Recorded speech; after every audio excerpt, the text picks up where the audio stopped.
Welcome to This Old App, a podcast about learning, coding, smashing stuff together, breaking things apart, startups, failing, winning, and any other buzzwords we can think of. Hey, Randy. So this week I wanted to talk a bit about the state of things on phones. So this is another I hate Apple discussion. Oh, can we? I'll do that for hours on end, and be somewhat original. So this is more about the cycle things go through.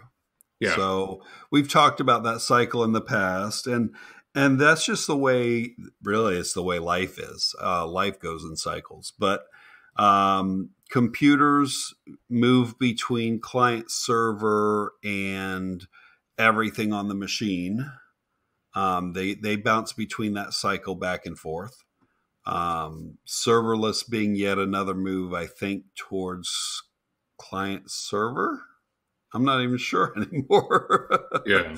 But phones also do that.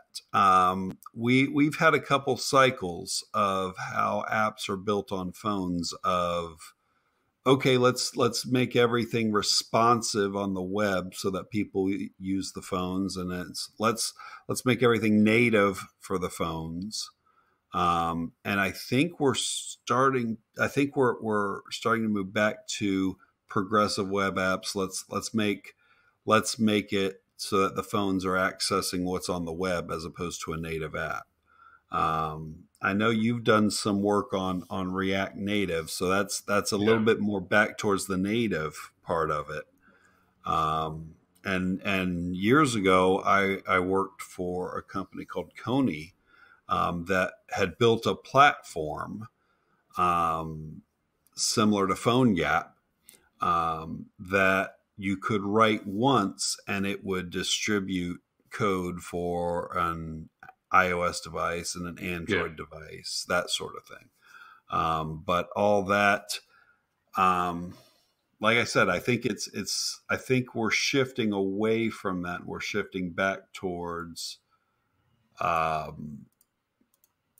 web applications built for the phone. So talk a little bit about what you're doing with React Native and why the choice was made to go with React Native versus something built on a web page that all phones could access.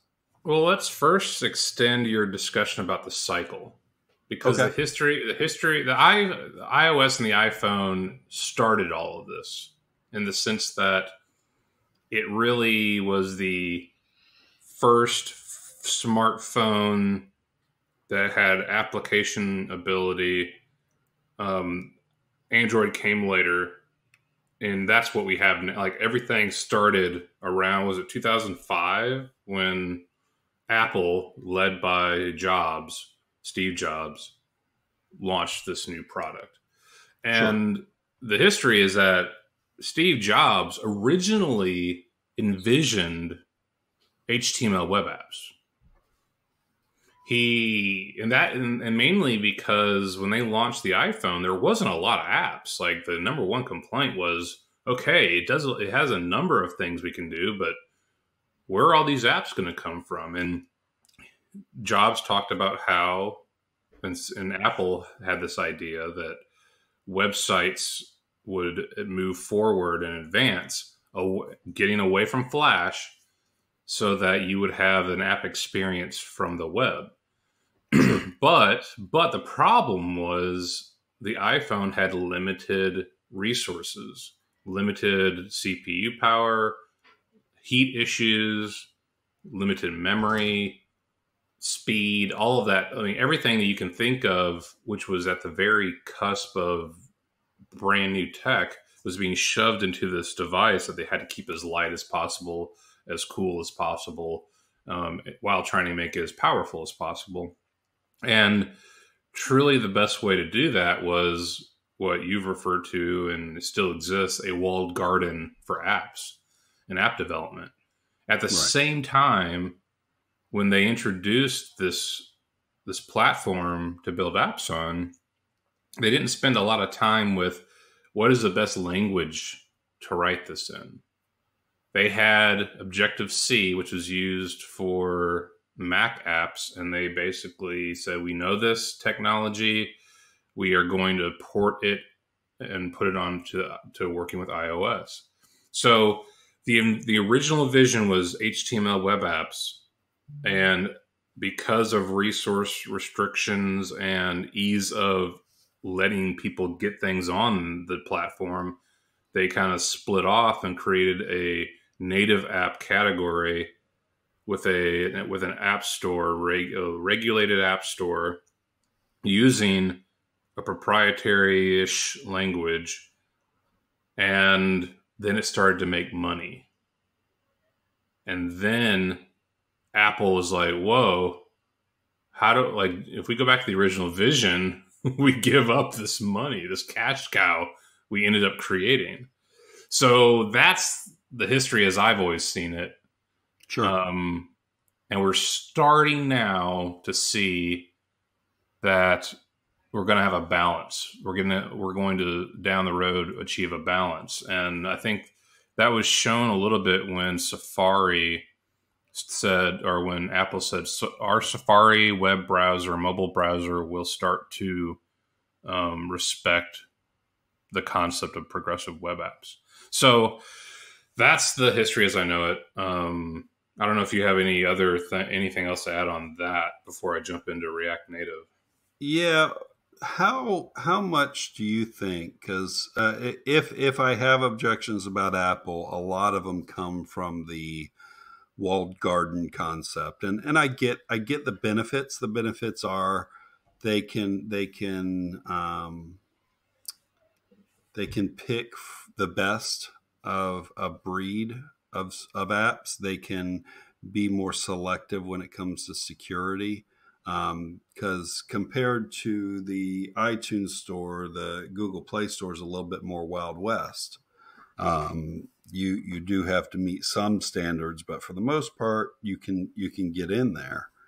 How much does the fact that it's not easy to get a application approved for an iPhone to be placed in the App Store, how much does that play a factor in this move towards progressive web apps, do you think? Well, it's cumbersome. There's no doubt. I mean, the amount of stuff we've dealt with trying to get an app that has no competition and really doesn't have any money prospects has been a pain as it is for my team right now. I mean, it's the problem. I do think that is what is pushing people to say, like, why do I need to add not one, but two layers of deployment process with a arguably subjective review process by random Apple reviewers, which has gotten better, but still we can come up all day with people having issues with the way Apple reviews things. Sure. And I mean, on this Apple side, the App Store has a higher quality mark than I think the Google Play Store does. You can put pretty much anything Agreed. on Google Play. No, I agree with that. But from the standpoint of, I mean, I think Apple wants to cater. We're going to go back to a CTO Think episode. Was it CTO Think? Marco Arment, the developer of Overcast, he has developed one of the premier podcast apps. And I think Apple's opinion is we want to have our podcast app and maybe a couple competitors, but they all got to be top quality. So if you can't produce what Marco Arment has produced as a podcast app, then we don't really care if you post it. And if you don't follow our rules, we could care even less. So I think that the ability for people to publish like anything they want without that kind of quality process is double-edged, because the search and find for users of that stuff is still the problem. There's not, right now, I'm sure there's probably one out there I don't know about. there's not a great search engine for progressive web apps. And if there is, it's not full of great apps to showcase. And so, like, just like the iTunes podcast site is really an index. Everyone thinks that their podcasts are hosted there, but that's not true. Every podcast hosts their own files. So if the App Store changed and went more down that path, you're going to start seeing people produce more stuff and more lower quality stuff. But you're also, like, the walled garden is also pushing out big companies. Fortnite recently said, hey, we're not going to publish the ability for people to create subscriptions through Google Play. Spotify removed the ability to subscribe through the App Store. Amazon has always prevented that. You got to go to the Amazon site to order up Audible and to subscribe to, or like movies and stuff. Like the content, you have to go through the web, then you can view it through your account, because no one wants to pay Apple 30% and Google 30% for transactions. So I don't think everyone can get away with this. Spotify has its own user base and marketing, but I think you're starting to see that there is a resistance to the level of the amount of work it takes to publish, the amount of crap you got to go through with a review, and then the cost of doing business. 30% is a big chunk when you talk about business and percentages and margins and stuff. I think that's starting to push people there, and you're starting to see, as a result, more work on, interactive clients that can work in a browser environment, but seem like they're a native app. That's what's driving it, I think. So the concern, that's a concern from a revenue money standpoint. From a developer standpoint, I'll give you the same objection I have to Apple that I had to working on .NET apps back in the early 2000s, late 90s. It's just cost and access. Back in those days, I wanted to write web apps. I wanted to do stuff, but in order to do it the Microsoft way, I had to go buy an MSDN subscription to get access to all the tools, or I had to go purchase all the tools. It wasn't free to create things. So that led me down the path to eventually building it in PHP, open source, whatever database I was using at the time, finding all these free things so that I could actually build something without having to spend hundreds of dollars, which at the time, if I had to spend hundreds of dollars, it wasn't going to happen. Yeah. I wasn't, this was for fun. This was for my own improvement. It wasn't for me to go make money. So why would I spend hundreds of dollars on tools? And this process that and the whole process that Apple has is very similar in that I can't make an iPhone app without an iOS computer. I've got to run Xcode in order to make an iOS app. It's getting better, but for the most part, that's true. Yeah. And then in order for me to see it work on any amount of phones, it's got to pass through the iTunes, the Apple Store certification process. If I build something on Android, I can do it on just about any computer. I can create the APK and then sideload that APK onto just about any phone. Yeah. So if I build an app that just the 5 of us in our office want to use because it's just for us, I can do that on Android. I can't do that on Apple. Not without having to go through the whole process. And that's where it just rubs me the wrong way. And do you want to sell to the Honda Accord crowd or the Lexus crowd? I'm not trying to sell. That's just it. I'm not trying to sell. I'm trying to build. And we come back to this whole thing as my ability as a creator is being handcuffed. Yeah, but you're building to sell. Not always. If I'm building an app for literally 5 people to use so that we can run our company better, I'm not looking to sell that app. I'm looking to use that app. I would argue then you don't need to build native. Okay, so that's where we're going to get into the discussion of web apps, right? Yeah. Versus native code, and that's another reason why there's a move, right? Is it gets outside that walled garden. Yeah. So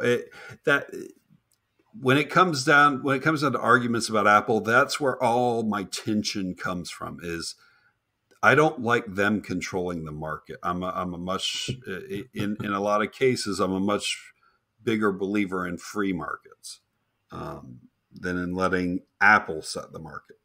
Well, okay, I don't feel like that argument's right. Like, okay, where do you consider the control of the market? Like the free market system says that Apple can do whatever it wants and take advantage of its agreed leverage.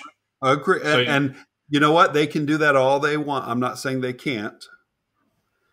I'm saying it frustrates me in that they have that right to do so. Okay. But then I can also be frustrated at their prohibitiveness. And this, we talked about this when we argued about Apple last time. This applied to Microsoft as well. Them preventing people from creating in that market, or if not preventing, making it much more difficult. Well, I know, but I guess what I'm saying is you said free market. And a free market, like you're acting like Apple is the government when you say that Apple is prohibiting stuff. I like free markets, so I don't like Apple. And I'm like, no, Apple is the free market. They just happen to have all the leverage. And but you're not allowing that there are levels, right? You're not allowing that. Yes, Apple exists because of a free market. Okay. Yeah, but I guess they don't believe in a free market in their own world. Of course not. They exist. So okay, then we're in agreement, and that's where the argument ends. Okay. No. Like when I talk to people that love a free market, like libertarians, I guess is the group I'm talking about. They don't have levels. They don't think about the consequences when someone games the whole system of a free market. So my only point is that if you love free markets, you should completely respect and appreciate what Apple has managed to do for themselves. Like, the problem is that you aren't on the side of any leverage with that. Is my gut. And I think you're just repeating my argument. I respect what Apple's done. Okay, they've built, using the free market, they built this wonderful marketplace of things that they're making a ton of money on. Yeah, but they're restricting my ability to play in that market. Okay, okay. It's okay for me to make the argument that there are levels. That sure. I can respect what Apple's done within the free market that created them, but I can also turn around and say, you're not letting me into your market especially when there's an alternative that is letting me into their market. If there was never an alternative, I'd probably have to throw up my hands and go, okay, well, I guess that's just the way it is. And regulated markets are cool. I'm not against that. So let's get off the economics discussion. All right. And let's go ahead and jump into a little bit about what you're doing with React Native. And what, to me, React Native is kind of that in-between state between you're using React, so you could be doing that to build some progressive web apps, but it's React Native, which then goes down to the native code. So talk a little bit about that. So let me go into the history on this. So on the developer side, when things started out, you had to learn a code base called Objective-C to build apps on iOS. And over the first few years, Apple first let very few people build. Then they opened it up and they said you can only use certain pieces of the iOS API. Then they started, seeing enough traction that they started putting developer resources towards making the iOS Objective-C code base more robust, maybe easier to use, less bugs, more developer support, because it was really tough for people at the beginning. So much so that I didn't know a single person that was willing to go through that. The amount of work it took to learn Objective-C and then figure out this really shaky deployment system. And then about that same time, we started to see the desire of the community to make development easier on this native app. And Android came up, and Android used Java. And Java is not really a favorite Java is widely used, like maybe one of the most prevalent languages out there, especially in the enterprise community. But sure, it's not a favorite. It's not a favorite. People don't talk glowingly about Java that much.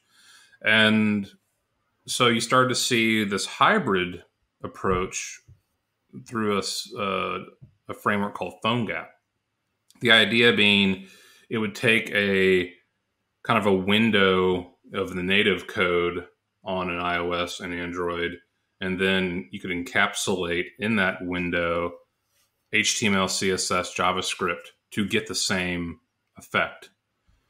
And so what it allowed you to do was code using web-based languages you knew, browser-based languages, frameworks you knew, and then bundle them up and put them on like code once, push to many. And PhoneGap wasn't bad. I actually have built PhoneGap apps that no one could tell the difference. But you had to, one, care about design, and two, know that there's little things that you have to mitigate so that people wouldn't see a difference. And a lot of people were pushing crap up there with PhoneGap because they didn't care about design and they did nothing to mitigate some of the slowness, some of the lag, some of the jumpiness, and grabbing the right gestures and stuff.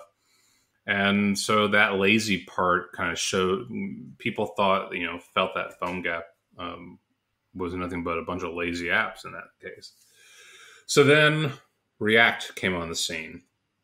And React's original goals was to be a framework for the front end to make front end development more than just jQuery spaghetti.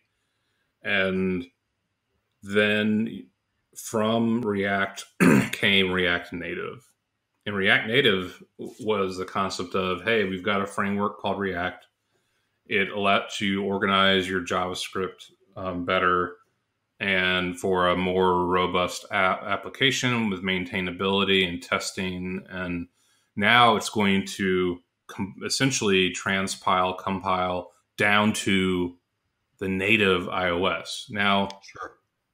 I'm going to go ahead. This is a sidebar.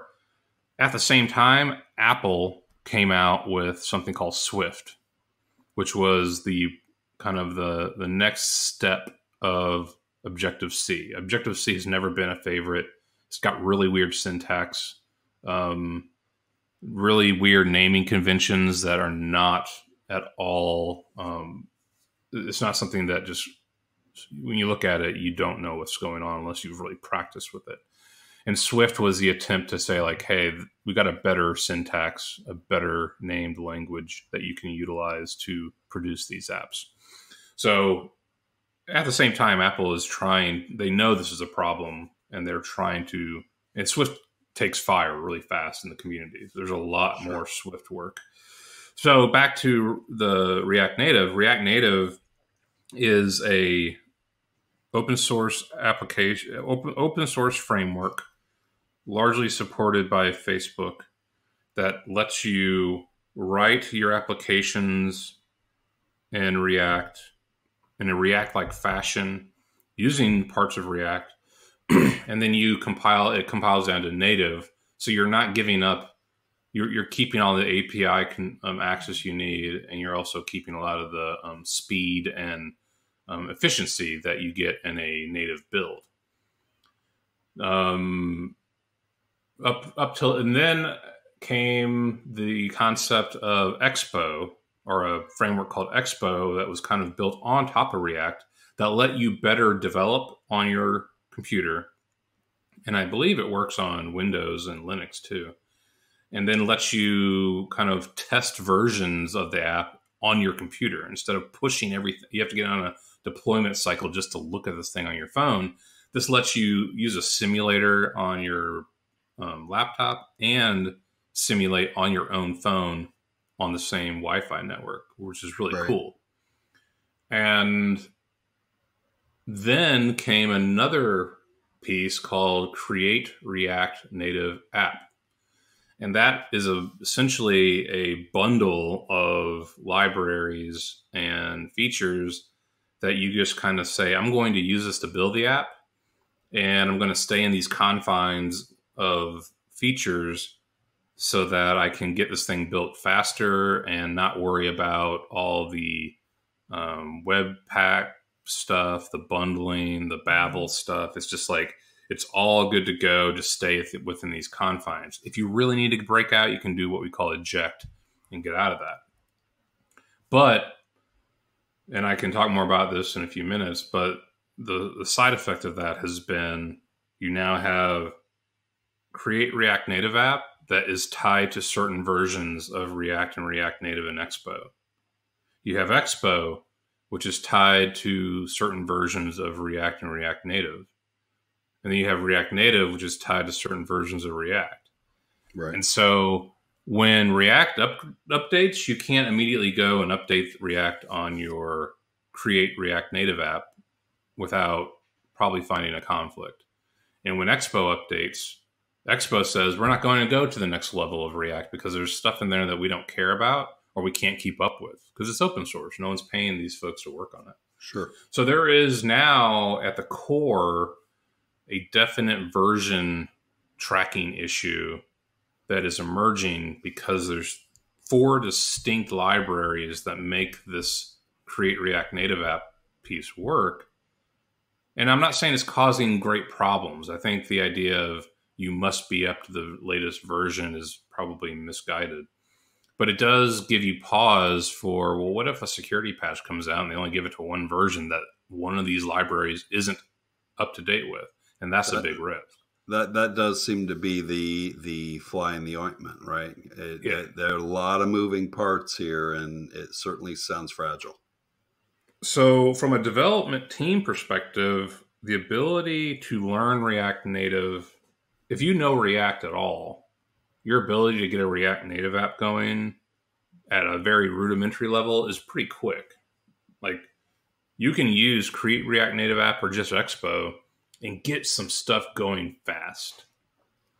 And I love it for that. My team had no really extensive React Native experience. We had plenty of mobile app, phone app, JavaScript, and React experience, but we hadn't really used the React Native platform extensively for this recent project. And we were able to get some stuff built and going pretty quick. The rest of the problems was really figuring out how to make this work with Firebase the most. So we didn't have to learn Objective-C. We didn't have to learn Swift. We kept everything within our JavaScript wheelhouse.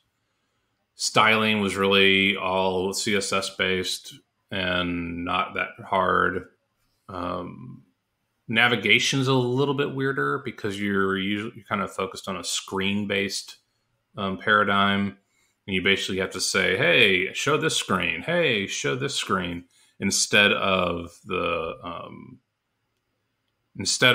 kind of like routing. Routing's a lot different in there. But overall, I like React Native because of the speed and the ability for you to utilize a team that doesn't need to expand outside of the web-based tools they've already learned. That's really efficient. That's really cost-effective for a small team. So I think that the documentation online has a lot of growth to go, but I usually find what I need. You will find a lot, like the issue queues on a lot of these repos are deep, and they're not bugs that are going to get fixed. Sure. But I have yet to find a bug that has not been fixable. But it takes me a lot longer. Like in the Rails community, Ruby, I find stuff so boom. Like it's amazing if I have to look longer than 2 minutes for a bug fix on Rails and Ruby. But in React Native, I've burned some hours on little things, and that's still the state of where the state of things are. Well, it's certainly younger than Ruby and Rails. Yeah.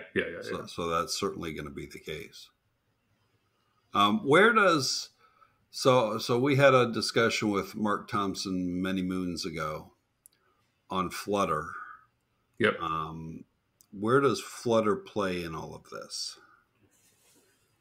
I feel like if Google stays committed to the support behind Flutter and Dart, that you could have a React Native killer on your hands, mainly because of the problems I just spoke of.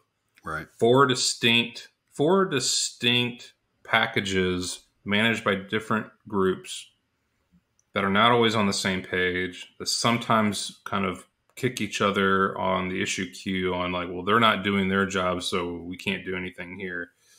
Whereas Dart and Flutter, Dart is similar to JavaScript, and you can it goes back to a proprietary approach of, and kind of like what Vue is doing too versus React. Hey, here's how we do thing. This is the convention in Dart and Flutter. This is how you build it.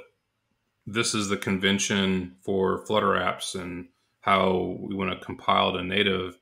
This is how you do it. Now it is, I think, geared more for Android for a decent part based on what I've heard, but I don't know that to be true. But you're going to have to learn Dart.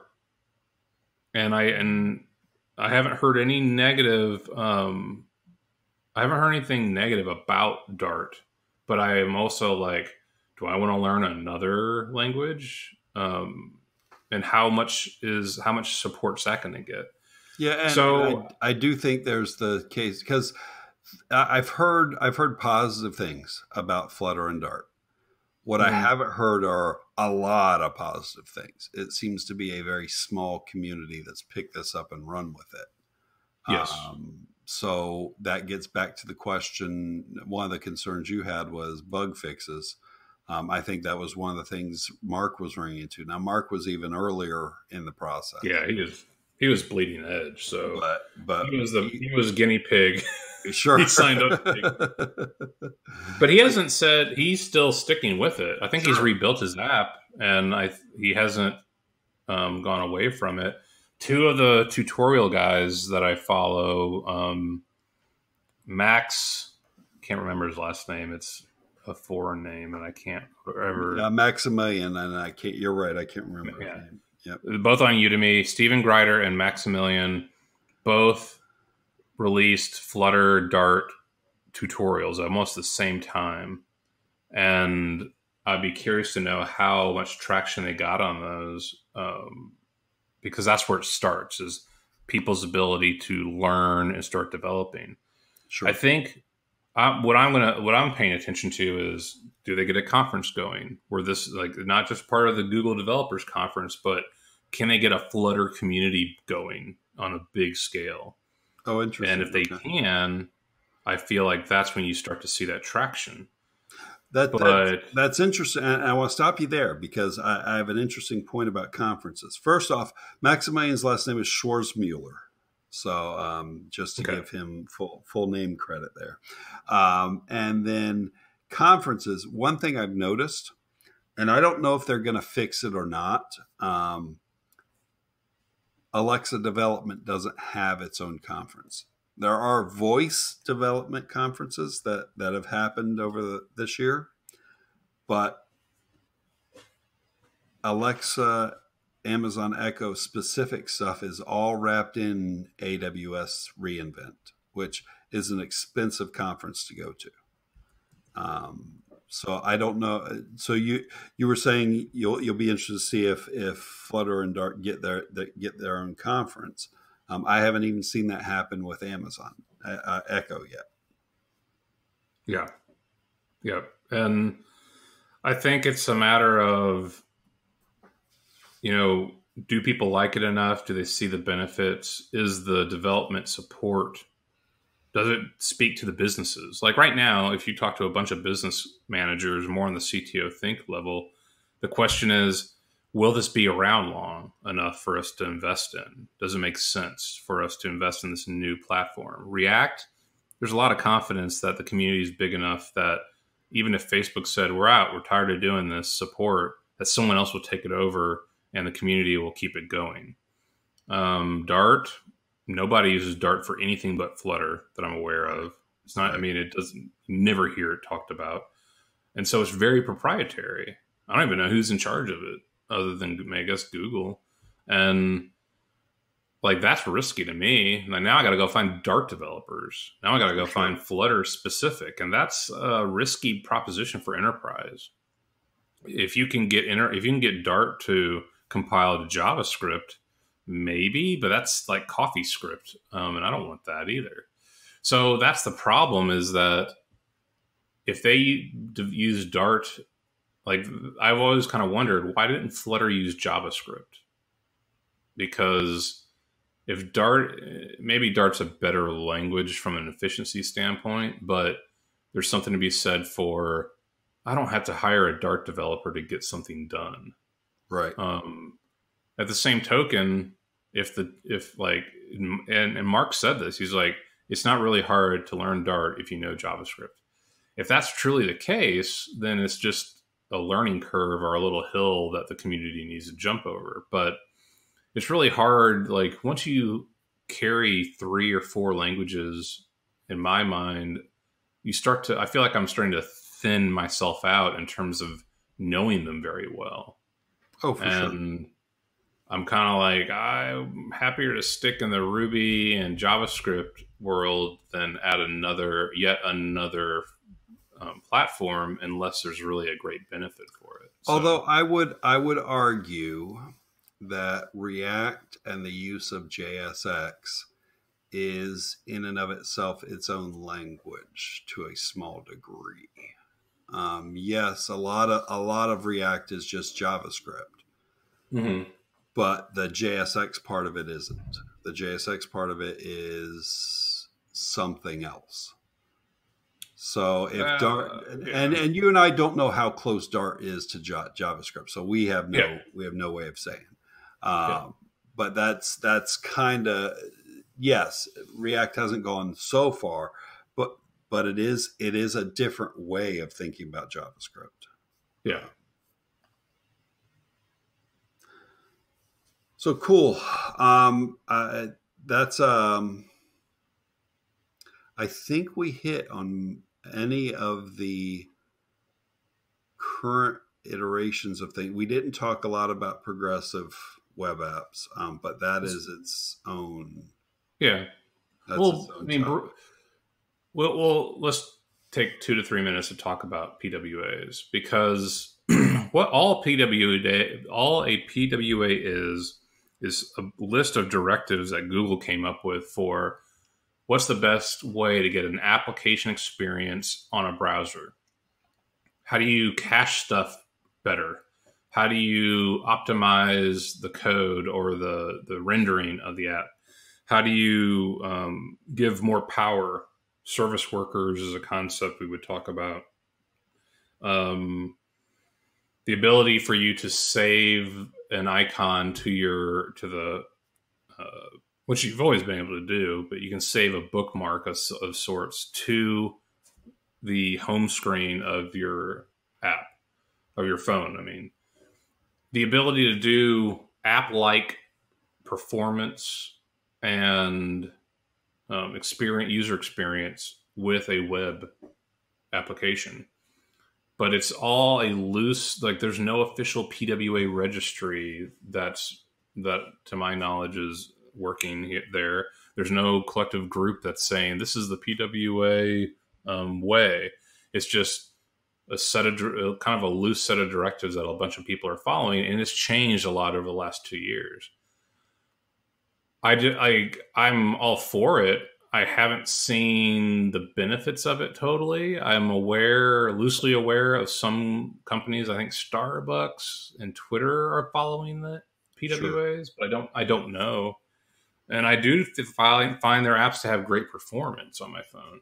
But we just haven't seen a groundswell of support for moving everyone there. We talked last week about Fantrax, the fantasy football, fantasy sports site that we use. Yeah. They're using PWAs for parts of their site, and I find them to be actually pretty good. Yeah, for sure. You can see a distinct difference when you click on a link and you go to their old site on the mobile. It's like, oh crap, they still haven't fixed this or haven't updated this.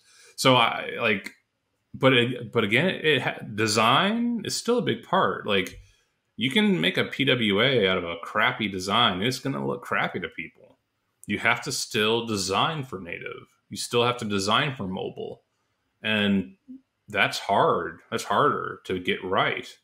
And I think that people are mistaken if they think they can just code in the PWA way and then say, I got a great PWA. And it's like, nope, this still looks like 2005 web design. You have to do the entire project all the way through to make it work right. But you can do it. I'm convinced that you can. But I think people that take the shortcut on PWAs instead of native are also the people taking shortcuts on design. And that's where you see the problems. For sure. All right. Well, I think we've talked about things on phones.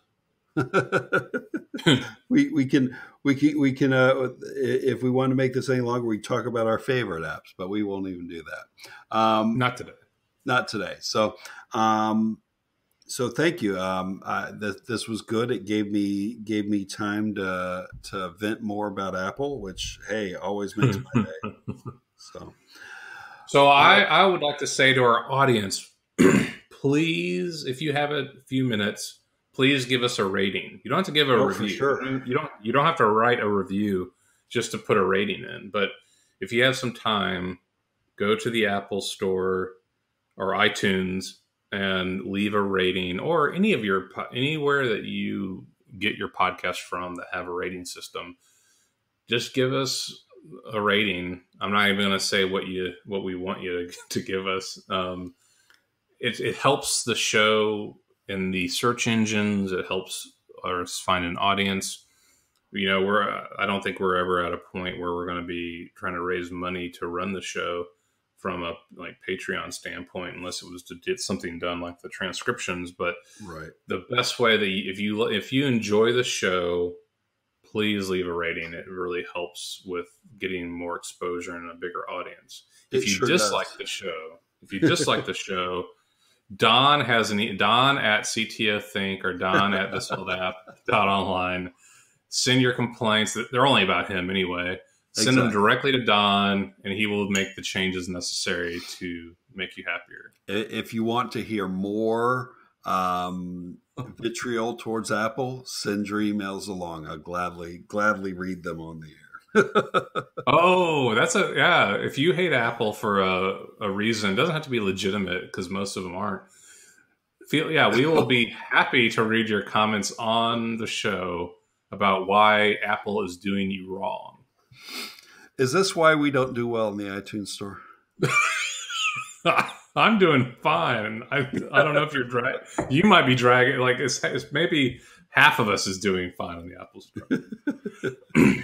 No, and that applies to all the podcasts you're listening to. It's very important for those ratings. Yeah. So thank you in advance for doing that. All right, so I think we're done, and we will talk again shortly. Yep, later. Thanks for listening to This Old App. Show notes and previous episodes can be found on our website at www.thisoldapp.online. Reviews on Apple iTunes are always appreciated and help promote the show. For questions, comments, or things you would like to hear on future shows, please email us at hello@thisoldapp.online. Show music is Guns Blazing by Fab Claxton, licensed by Pond 5. Voiceover work by MeganVoices.com. You'll hear from us soon.